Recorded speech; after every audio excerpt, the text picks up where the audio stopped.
Jaya Kunja Bihari Jamuna Tiravanachari Jaya Kunja Bihari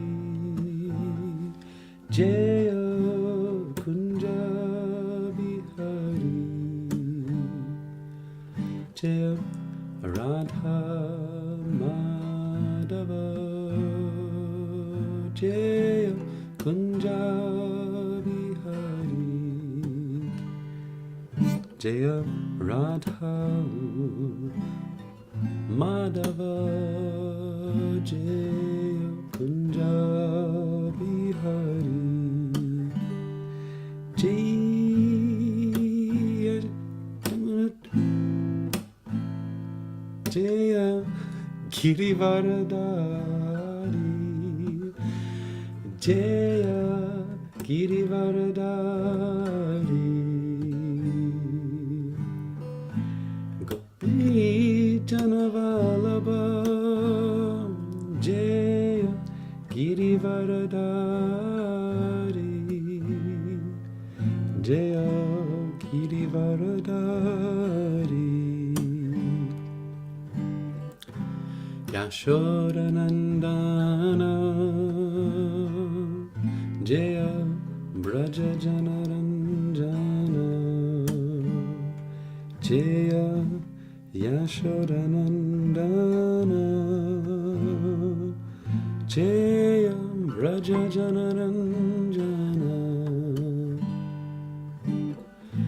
Yamuna Tiravanachari Jaya Kunja Bihari Jaya Kunja Bihari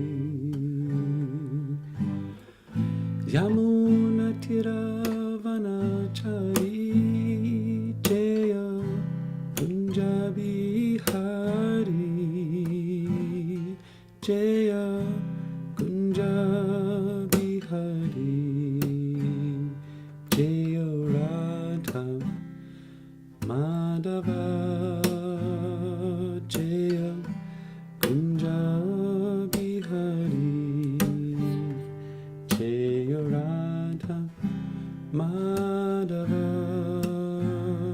Jaya Kunja Bihari Jaya Radha Madhava Jaya Kunja Bihari Jaya Gopidannavarabha Jaya Girivaradari Jaya Girivaradari Gopidannavarabha Jaya Girivaradari Jaya Jaya Girivaradari Jaya Yashodanandana Jaya Braja Janaranjana Jaya Yashodanandana Jaya Braja Janaranjana Jaya Jaya Yamuna Tiravana Chari Jaya Kunja Bihari Jaya Kunja Bihari Jamuna Tiravana Chari Jaya Kunja Bihari Jaya Jaya Kunja Bihari Jaya Radha Madhava Jaya Kunja Bihari Jaya Radha Madhava Jaya Kunja Bihari Jaya Radha Madhava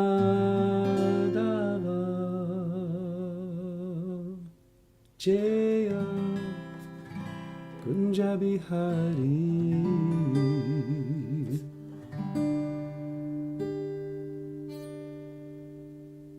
Jai Shri Shri Radha Madhava Ki Jai Shri Shri Radha Madhava Ki Jai Jai Om Vishnu Pada Parama Sabari Vijakacharya Astottara Sata Shri Srimad His Divine Grace Srila A.C. Bhaktivedanta Swami Prabhupada Ki Jai Jai Om Vishnu Pada Parama Sabari Vijakacharya Astottara Sata Shri Srimad His Divine Grace Srila Bhakti Siddhanta Sarasvati Thakur Goswami Maharaj Prabhupada Ki Jai Grantaraj Srimad Bhagavatam Ki Jai Nitai Gaura Premanandi Haribo Namo Vishnu Padaya Krishna Prastaya Bhutale Srimate Devamnita Swamini Tanamane Pachari Purvadaksham Cha Bhaktachar Vinata Parartha Tapi Karunyam Yasya Sarve Chate Namaha Namo Vishnu Padaya Krishna Prastaya Bhutale Srimate Bhaktivedanta Swamini Tanamane Namaste Saraswate Deve Gauravani Pracharine Nirvishesha Shunyavadi Paschatya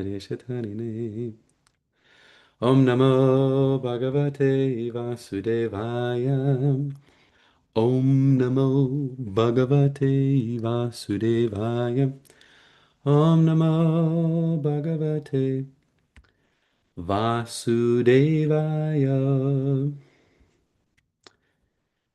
Today we're reading from the Srimad Bhagavatam, which is the best book, the Grantaraj. And we're in chapter 17 of the 6th canto. Mother Parvati curses Chitraketu. And I believe we'll read verses 22 and 23.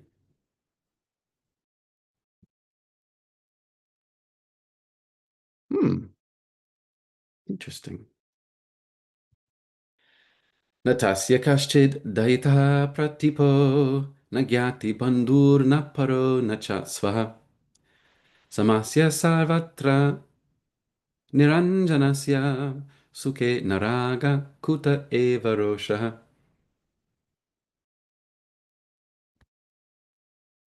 I'm going to do word for both because it's interesting words here. Na, not. Tasya, of him, the Supreme Lord. Kaschit, anyone. Daitaha, dear. Pratipaha, not dear. Na, nor. Gyati, kinsman. Bandhu, friend. Na, nor. Paraha, other. Na, nor. Cha, also. Swaha, own. Samasya, who is equal. Sarvatra, everywhere. Niranjanasya, without being affected by material nature. Suke, in happiness. Na, not. Raga, attachment. Kuta, from where? Eva, indeed. Rosha, anger. Translation by His Divine Grace, Srila A.C. Bhaktivedanta Swami Prabhupada. The Supreme Personality of Godhead is equally disposed toward all living entities. Therefore, no one is very dear to him, and no one is a great enemy for him. No one is his friend, and no one is his relative. Being unattached to the material world, he has no affection for so-called happiness or hatred for so-called distress. The two terms happiness and distress are relative. Since the Lord is always happy, for him there is no question of distress. Text number 23.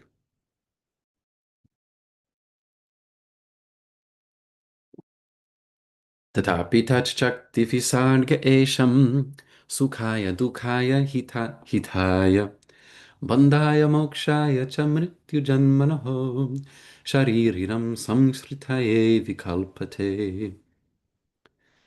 Tatapi, still, Tat Shakti, of the Lord's energy, Visargaha, the creation, Esham, of these conditioned souls, Sukhaya, for the happiness, Dukhaya, for the distress, Hita Ahitaya, for the profit and loss, Bandhaya, for the bondage, Mokshaya, for the liberation, Cha, also, Mrityu, of death, Janmanaho, and birth, Sharirinam, of all those who accept material bodies. Samsritaye, for the repetition, avakalpate, acts. Translation and purport by His Divine Grace, Srila A.C. Bhaktivedanta Swami Prabhupada. Although the Supreme Lord is unattached to our happiness and distress according to karma, and although no one is his enemy or favorite, he creates pious and impious activities through the agency of his material potency. Thus, for the continuation of the materialistic way of life, he creates happiness and distress, good fortune and bad, bondage and liberation, birth and death.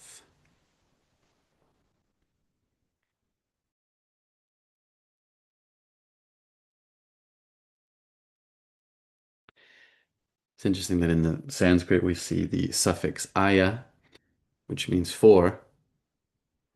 It creates these four asham, the living entities.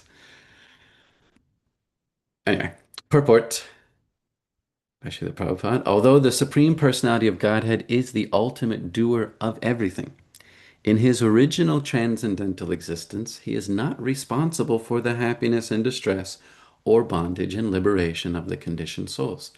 These are due to the results of the fruitive activities of the living entities within this material world.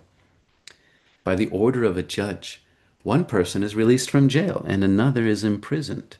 But the judge is not responsible for the distress and happiness of these different people is due to their own activities. Although the government is ultimately the supreme authority, the justice is administered by the departments of the government, and the government is not responsible for the individual judgments. Therefore, the government is equal to all the citizens. Similarly, the Supreme Lord is neutral to everyone, but for the maintenance of law and order, his supreme government has various departments which control the activities of the living entities. Another example given in this regard is that lilies open or close because of the sunshine, and thus the bumblebees enjoy or suffer.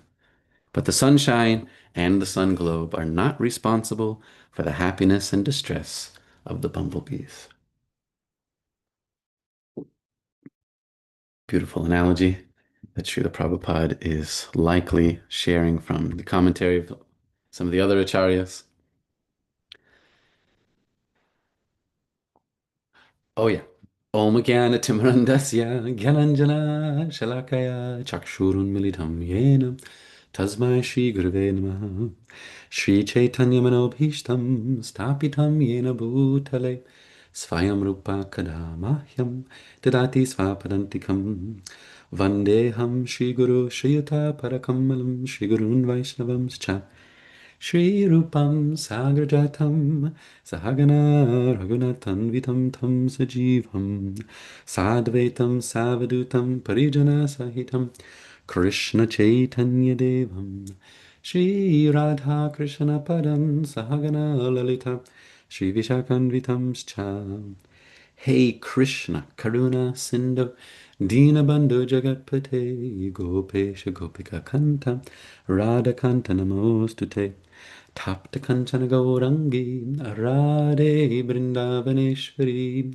Vrishabhanu Sutta Devi, Pranamami Hari Priye, Vanchakalpatarubhyascha, Kripa Sindhubhya Evacha, Patitanam Pavanebhyo Vaishnavebhyo Namo Namaha.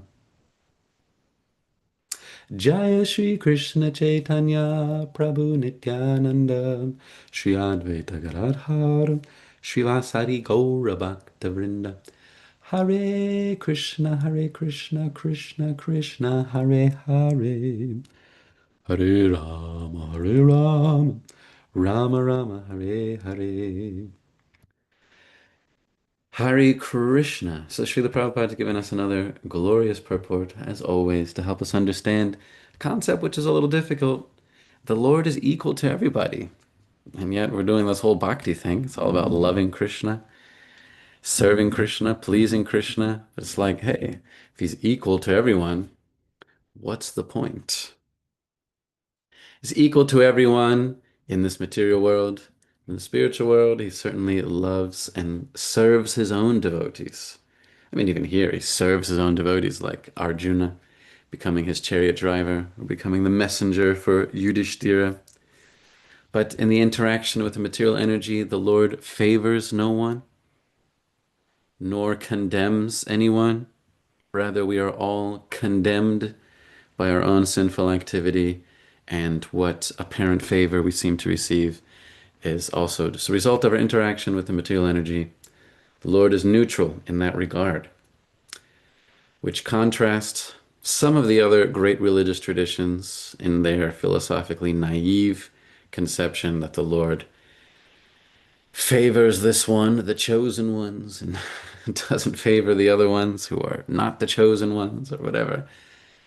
This sort of petty favoritism is um, is contradictory to the transcendental nature of the Lord, and therefore it causes all sorts of distress and conflict.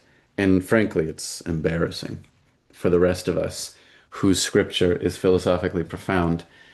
No offense, I'm not going to call out people by name, but we should really, because of that petty sense of favoritism, they kill each other and kill themselves, and it's really embarrassing.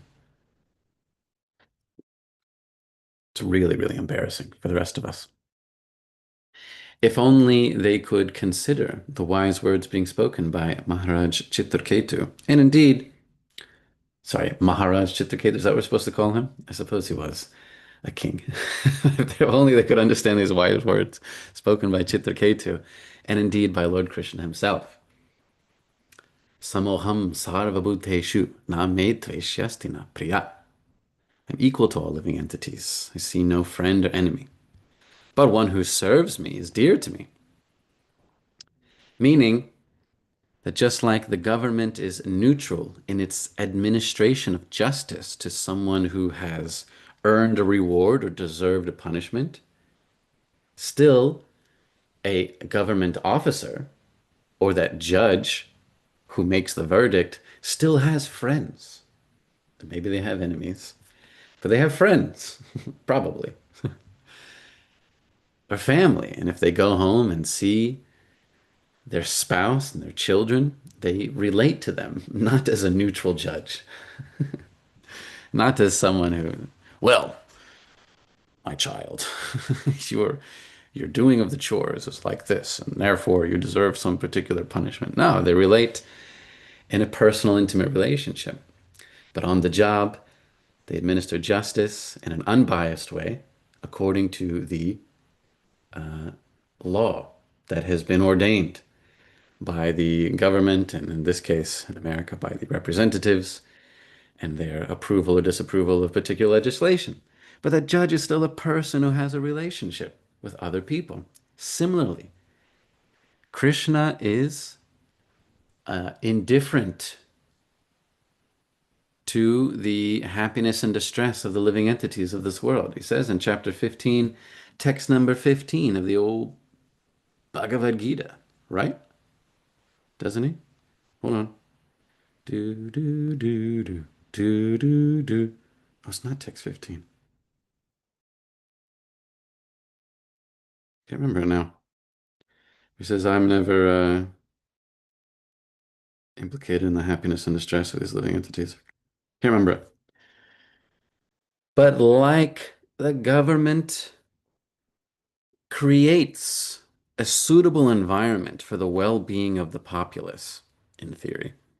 Similarly, Krishna creates, as it says, pious and impious activities through the agency of his material potency. So yes, the Lord controls everything. Yes, the reaction to a certain activity is created by the Lord.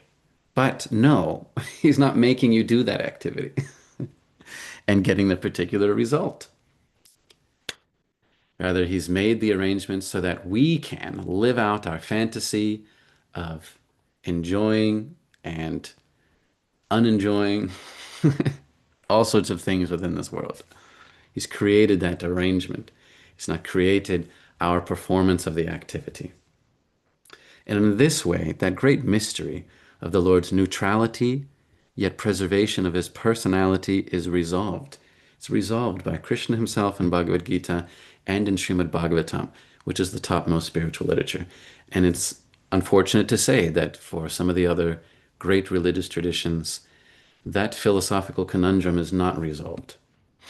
And therefore, we have to hear about their petty conflicts ad nauseum until we're sick to our stomachs about who is the chosen and who is not, and whose holy land is worth killing each other over and whose isn't. And it's really quite sad.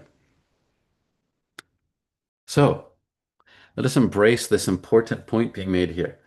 As it says in the Shvetashvatara Upanishad, Natasya karyam karanam cha vidyate, natat samaschabhyadikas cha drishyate. It's one of those verses where I know the Sanskrit, but I don't know the English. So I gotta translate it on the fly. Wherein it is said that the Lord he does not perform any activity. Natasya karyam, karanam is an activity, of course, the cause of an activity, and karyam means an obligation to perform an activity, and the Lord has no such obligation to do anything. Natasya karyam karanam chavidyate, natatsamas chabhyadikas chadrishite, and therefore he sees everyone equally. Parasya shaktir vividhaya vashriyate, sabhavik jnana balakriyacha. By his potencies, the varieties of things that are happening in this world manifest by his own potencies. It's not that the Lord personally awards some good karma to one person or some bad karma to another person, some happiness over here, some distress over there, like he's just sprinkling it out, just tossing out happiness and distress according to his whim, like some king, like Caesar, puts his thumb up for some gladiator to live, or a thumb down if he wants some gladiator to die, just based on his own whim. Is not how the Lord interacts with the living entities. Natatsamas chabhyadikas chadrishyate is actually equal to all living entities, having made the arrangements for the happiness and distress. It's so important for us to get. And so we cannot blame the Lord when something bad happens. I tried to exploit that other living entity and I am suffering as a result. God hates me. I tried to take more of the material energy than I need or deserve. And now I've got, pay all these taxes or I got all these problems I got to solve. Why has the Lord punished me?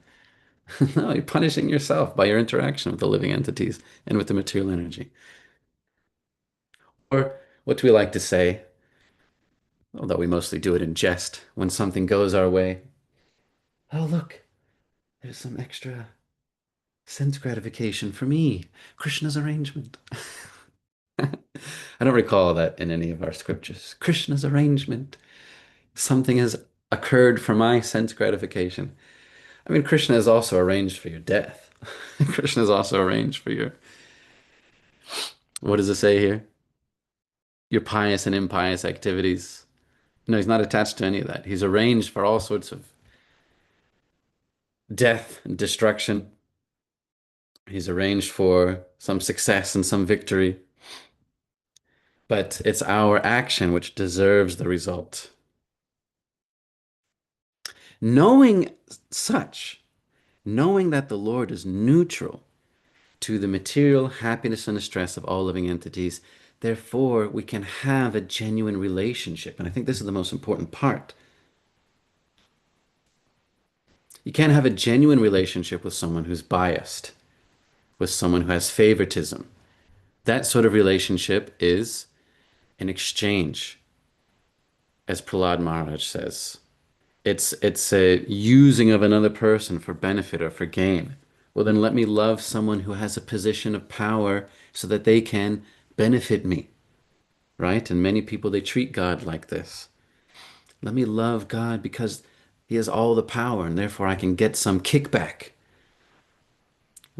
It's cliche to say, but we've probably heard so many times that people who have power who have fame. You know, it's lonely at the top. Then they don't know. Is this person actually my friend, or are they just trying to get something from me? For someone who can award materialistic benefit, they cannot have a genuine relationship. Perhaps they're always thinking, does this person love me, or do they love what I have and what I can do with my power and with my assets and with my facilities? So therefore, it's very important for us to understand the neutrality of the Lord so that we can just love Krishna for who he is, the darling boy of Vrindavan,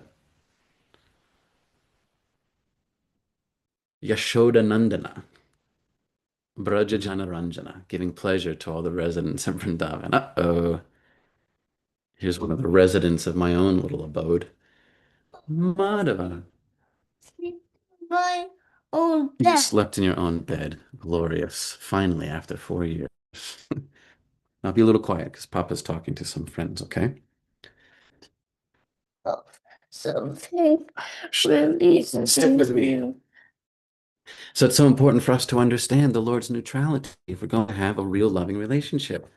If we're just thinking of the Lord as the awarder of some materialistic benefit or punishment, then that relationship is going to be skewed, like we see in some of these other traditions, unfortunately. Krishna wants us to love him for who he is, as the cowherd boy of Vrindavan, as the son of Nanda and Yashoda, as the beautiful Shama Sundara, as the giver of pleasure to the residents of Vrindavan with his wonderful qualities and leelas and activities and his pastimes. He wants us to love him as the boy, like little Madhava. Sometimes we forget. And when Krishna is a little boy like Madhava here, he's not an old man with a beard doling out judgment to everyone. He's enjoying, I mean, there's forms of the Lord for judgment, the form of Vishnu, but even there, he doesn't have some beard like some old man. No, he's enjoying with all of his friends and family in Vrindavan, having profoundly beautiful, loving exchanges, not because of the promise or hope for some reward, but simply because it pleases Krishna. So therefore, it is essential for us to understand the Lord's neutrality towards the living entities in this world if we want to come to the level of Braja Bhakti, unconditional love. It's absolutely essential. It's a very important point for us to get. Let me say something about Queen Kunti, and I'm going to make a segue into a topic which I think is important. It's an age-old trick in Bhagavatam class to you start talking about what Srila Prabhupada has written in the purport, and then you kind of change it to something else you want to talk about. So I'm going to do that. So watch. Queen Kunti, also describing the Lord's neutrality, says, Bhutanam yanmita kali, that the living entities they experience. He says that she says that the Lord is equal to everyone. Hold on. In the first canto, chapter 8, text number 8, 28, excuse me. Queen Kunti says, Manyetvam kalam ishanam anadi nidhanam vibhum samam charantam sarvatra bhutanam yanmita kali. It's very interesting. She says, My Lord, I consider your lordship to be eternal time, the supreme controller without beginning and end, the all-pervasive one. In distributing your mercy, you're equal to everyone.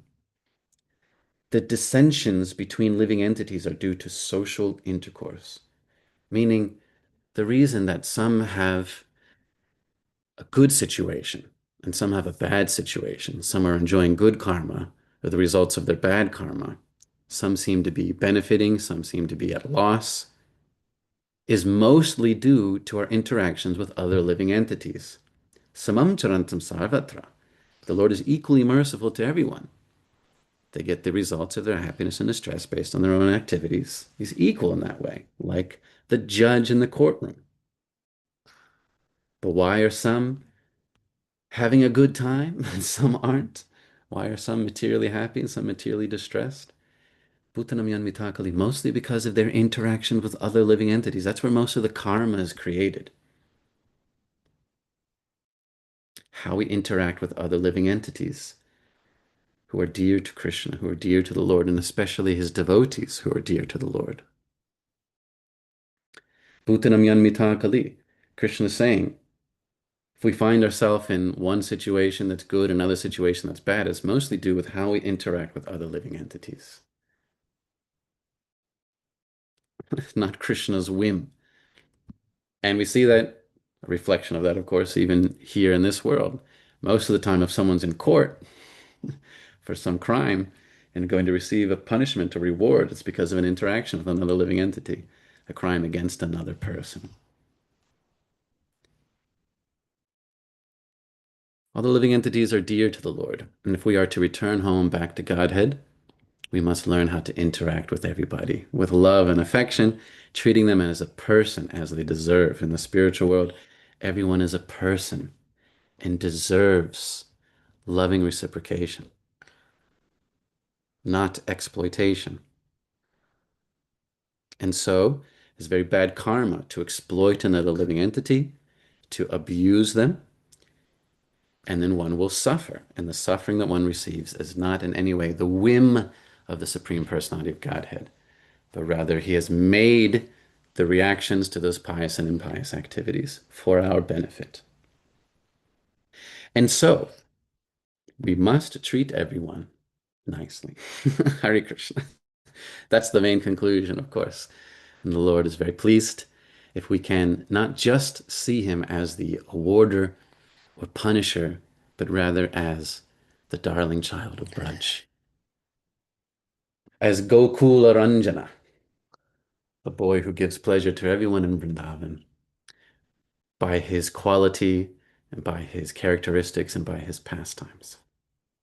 Now, there is a really heinous and terrible idea which has had a little resurgence recently because of a court case. Interesting that we're discussing court cases. Because of a court case in India, some of the Ritviks have popped their heads out again, given themselves a little bit of confidence to make some noise, despite that this philosophy is very impersonal and offensive to a living entity, a very dear and important living entity, namely Srila Prabhupada.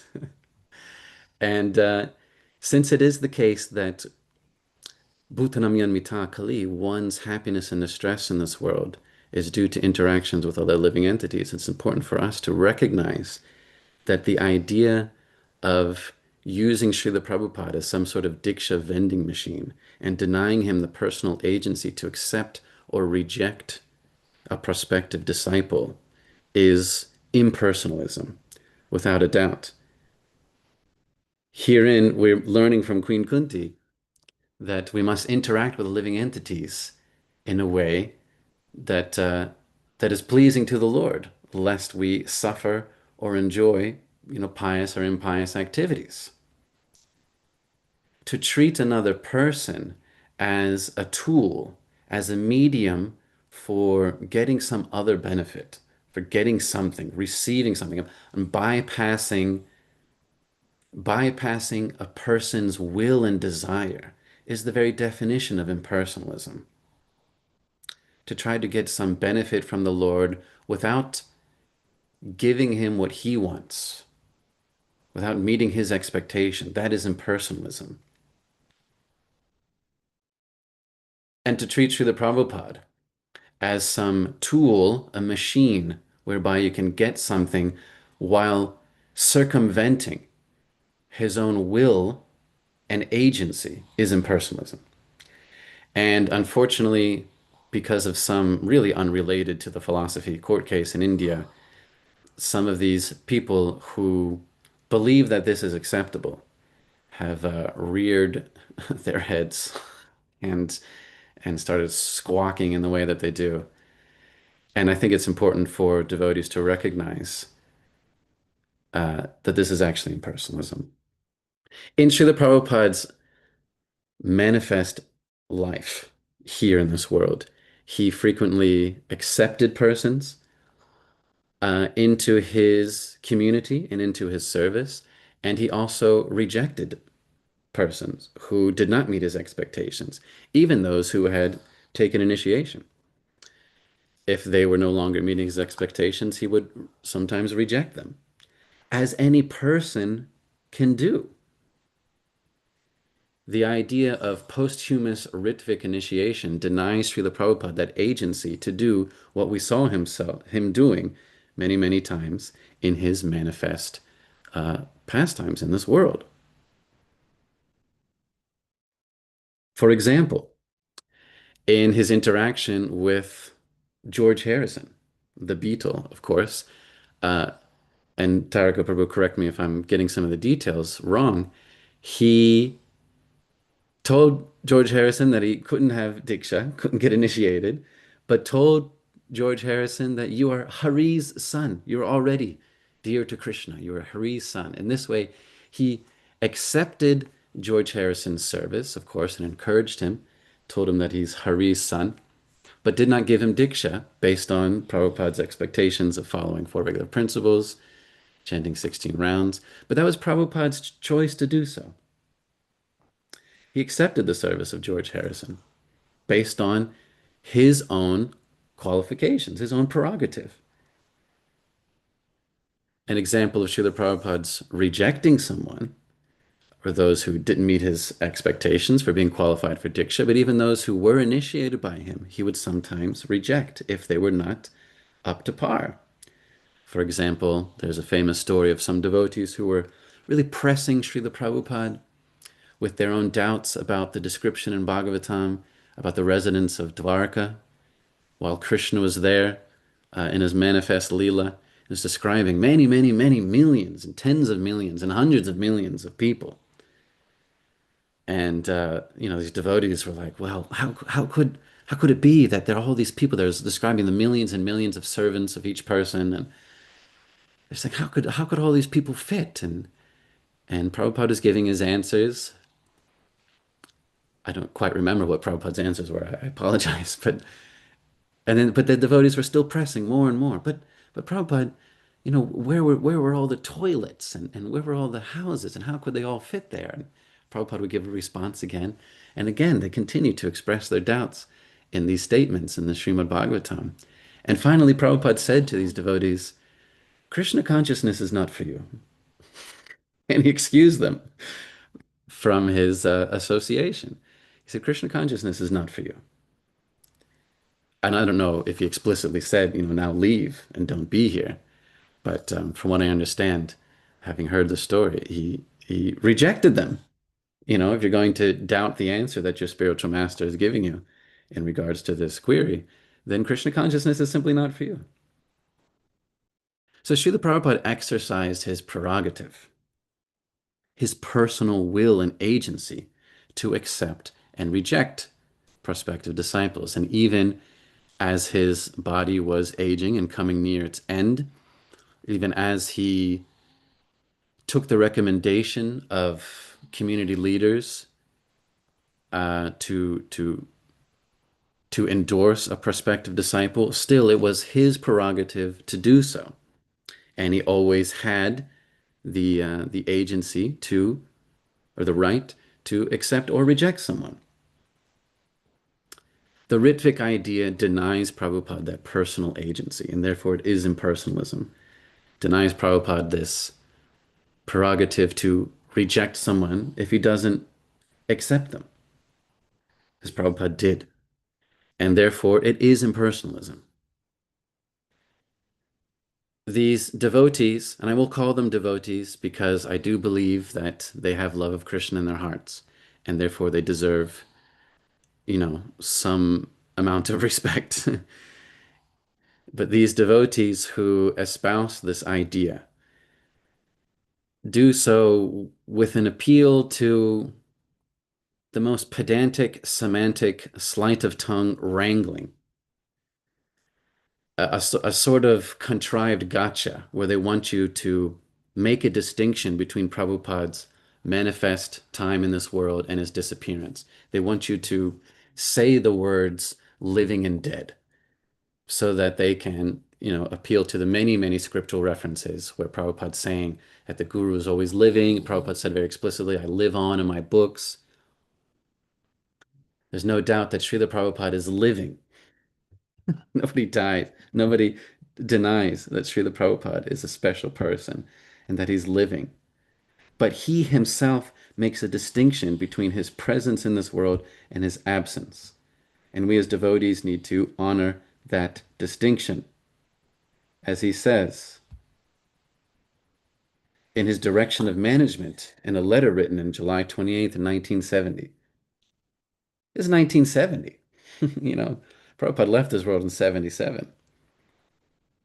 But Prabhupada actually said, I'm getting old, 75 years old. Therefore, at any time, I may be out of the scene. This is Prabhupada's own definition of his demise. He says, I may be out of the scene.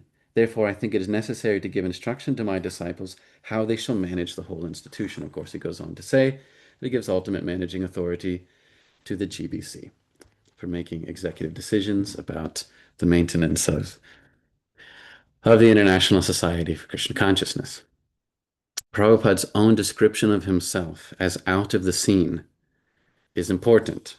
And while these Ritvik devotees will try to entrap you with this idea that Prabhupada is alive, as he says, and there's many descriptions, of course, that the guru is living, that the soul is never born or never dies, and they don't like to use this semantic wrangling. Srila Prabhupada's own definition of himself is significant. He describes himself as out of the scene, and he says explicitly that he will not be managing ISKCON. And therefore, we need to ask ourselves, is there any scriptural evidence of an out of the scene guru giving Diksha initiation to anybody? And obviously the answer is no. But at the core of this issue, and I just feel important to point out, because not that I want to indulge in just, conflict. There's enough of it in the Kali Yuga. At the core of this issue is not really who's right in their, word wrangling and interpretation of one particular word in a letter or one particular definition over here. At the core of this issue, of course, is a community of devotees who themselves have been hurt by their interactions with other living entities, especially with other devotees, and especially with devotees who are leaders of communities, that therefore they do not find in themselves the capacity to have a genuine, full-fledged relationship with experienced senior devotees or a guru in this world because their heart is hurt.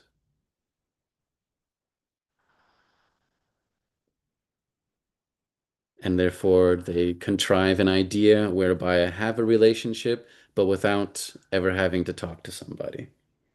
I'm somehow a Diksha disciple of Srila Prabhupada, and conveniently, therefore, nobody can ever tell me that I'm doing right or doing wrong. If you could not snore so much, that would be nice. My boy. And that is impersonalism, no doubt, but we should recognize the underlying cause here. That when we become hurt by our interactions with other living entities, bhutanam yanmita kali, the tendency is to run towards impersonalism. Okay, therefore I don't need a relationship with anyone. Let me just have a relationship in name only, where I never know the person doesn't know me, they cannot accept me or reject me, they cannot chastise me or praise me. It just exists in name only. That's not, for the case of these devotees, it's not that they are Mayavadis. You know, what they are is hurt in their heart and struggling to have real relationship with real person. A guru who is in the scene. Because you can't use living or dead because, they'll try to wrangle the words around to their own ends. But a guru who's in the scene, devotees who are in the scene, present before them, they are hurting and cannot have that relationship. Dear devotees, let us not become like that. Let us recognize the symptoms of painful and offensive interactions with other living entities, and especially with other devotees, that it causes the heart to become hard and distant. And then one becomes interested in this sort of idea. The Ritvik philosophy always follows a period of discontent. There's no one who is interested in this idea and yet also has a healthy relationship with their guru in this world and also has a feeling of content, satisfaction with the management of the GBC. No, the discontent comes first and then the Ritvikism comes second because it is a reactionary idea based on a sentimental feeling. Therefore, it can never be a perpetual siddhanta. It cannot be a conclusive spiritual practice. It is only a reaction.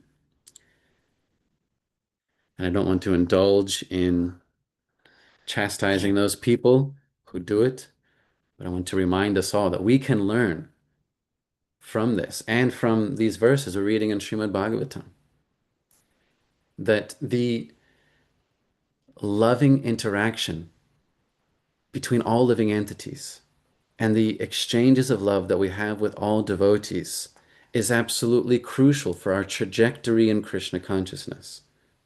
Failing to do so can lead to these hard-hearted, contrived ideas like this Ritvik idea.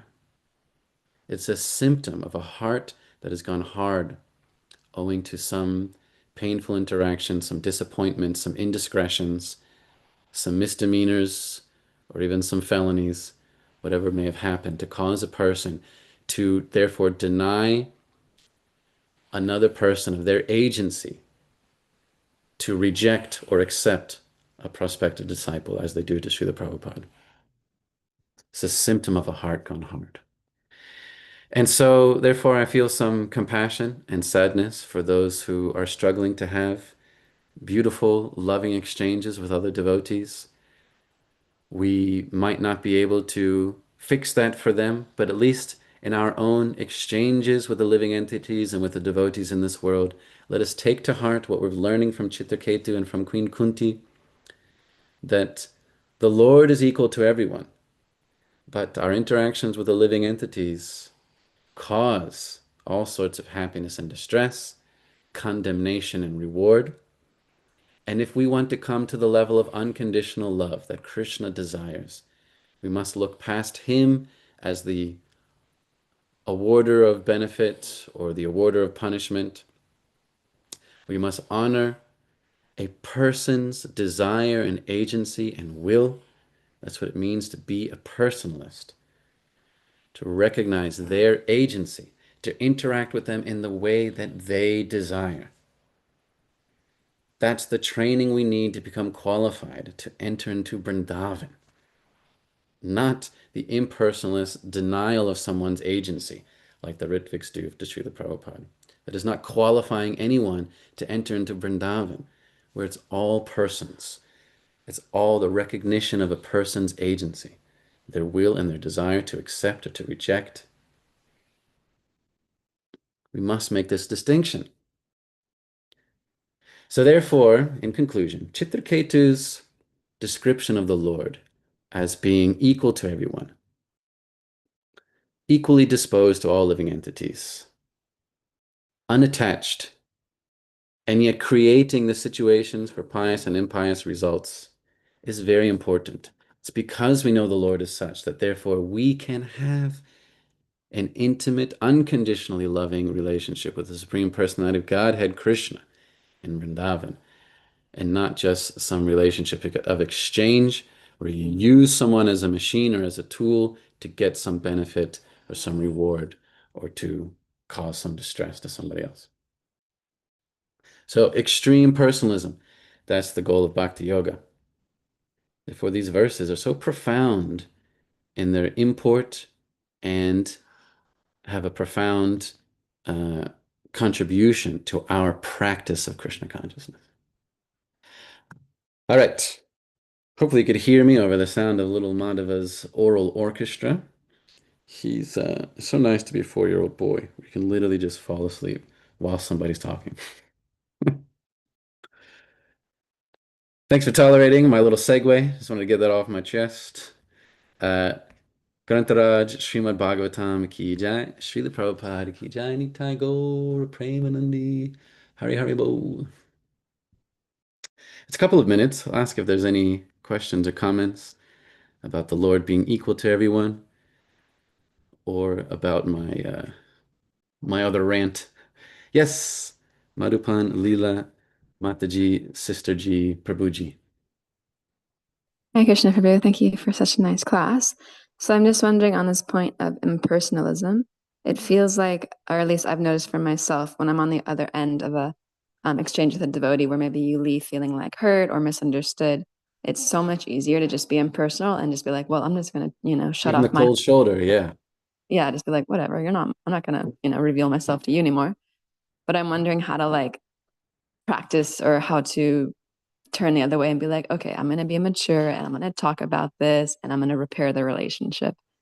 So, how to, I guess, do that in situations where you're feeling like, I just don't want to talk to you ever again. I'm not the best person to ask, unfortunately, but I do know that we should communicate and express our feelings and say, when you interacted with me with like that, I felt like this. We used to have these really nice sessions when I first got here into this area with Parijata Mataji and the other devotees, learning how to say, I feel this, when that. What is that called again? There's a name for it. Are you Anyway. talking about nonviolent communication? Yeah, that's right. We're doing the nonviolent communication. And it's nice to learn those techniques to kind of express. It gives you sort of a formula to start expressing your heart because we're not so good at doing it spontaneously. So I think those principles of nonviolent communication are really useful. But of course, Madhupan Leela Prabhu, we have to see the example set by some devotee who really does that nicely. If you know a devotee who's able to open their heart and really express how they're feeling, even if it's something difficult, then we see the possibility. Then it's no longer just a theory or an idea. Like we see the whole thing in front of us.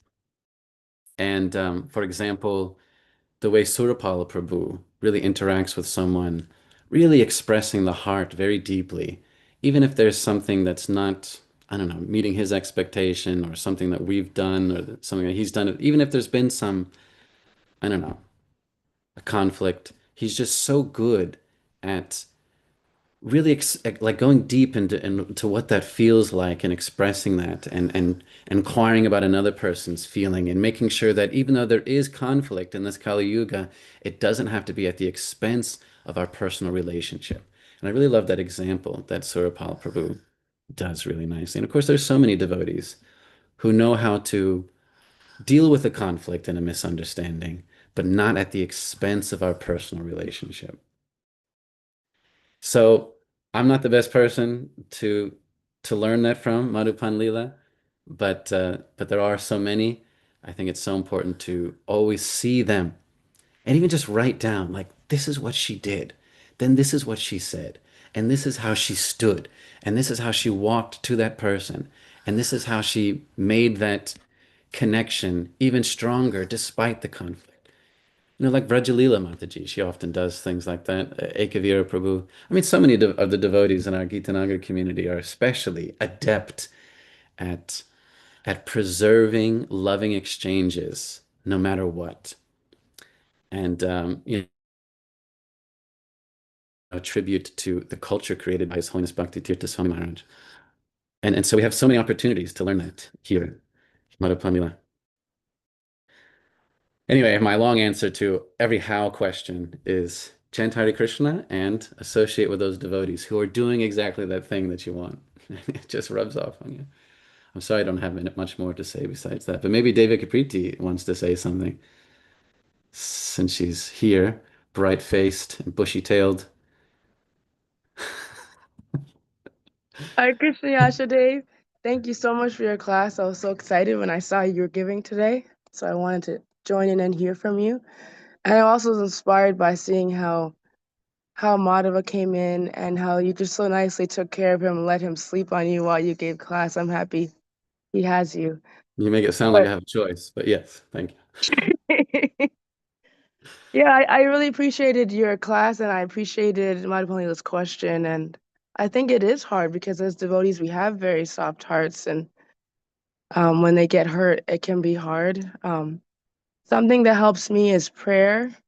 Um, Mm. and you can also take more shelter of those devotees that help you grow and hear from them. Those two things really have How helped do me. So I you wanted to add that. how do you pray? Like if you have some conflict with a devotee and you're feeling that tendency towards impersonalism, let me just give them the cold shoulder. They don't give me what I want, and I won't give them what they want. How do you counteract that with prayer, Devaki Priti? Mm. If you Usually, mind sharing, I know it's very intimate, the way we pray. um, usually I usually just try to pray to my spiritual master to please help me. I've been trying to do that more because, my own sense of perception of things can be very like small, but the spiritual master and Krishna have a much wider length as well as the devotee. So I usually try to pray just to ask him to help me to be able to what I should do in this situation. Hmm. Yes, Divya Gyan Hride Prakashita.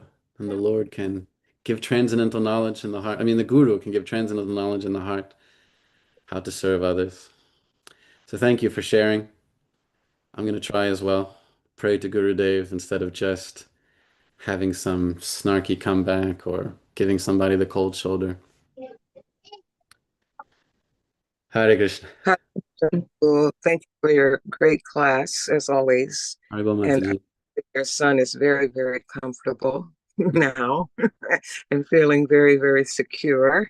He's not the first person to fall asleep in my Bhagavatam class. So, Anyway, I was just going to say thank you for acknowledging Rajalila and Ekavira in terms of nonviolent communications and conflict resolution, and also acknowledging our Gurudev Bhakti Tirtha Swami, who gave us a formula for resolving conflict. And number one, of course, was trying to resolve it directly with the person that you're having conflict with. And then second, if that didn't do, then take it to the community. And third, as I guess last resort, then you take it to the spiritual master. mm, So I just want to share that. That's what I remember from His Holiness Bhakti Tirtha Maharaj for resolving conflict in the community. Hare Krishna. thank you so much, Jamavati Mataji. Yes, it's so important. Resolving conflict means resolving this Kali Yuga. And then we're out of here. We go back home, back to Godhead. So it's such an important skill. And we're so blessed to have an abundant of good examples in this community, especially. So thank you so much. Hare Krishna. I suppose it is past 8. Unless somebody else would like to add something, we could finish here. Prabhu, I Haribol don't Dear want to, Karika Prabhu. yeah, I don't want to take a lot of time. It's late, but I do want to thank you for a really nice class. Well, all of it, the beginning and your segue. I appreciated all of it very much. Very nice. Thank you. Hare Krishna. Oh, well, thank you, Tarika Prabhu. It's uncharacteristically brief of you, but I suppose we have to go on with things. I always want to hear more of what you have to say. Um, but it is the Lord's day and he deserves plenty of devotional service, so let's get to it. Grantaraj Srimad Bhagavatam ki jai, Srila Prabhupada ki jai, Nitai Gaur Premanandi, Hari Hari Bol.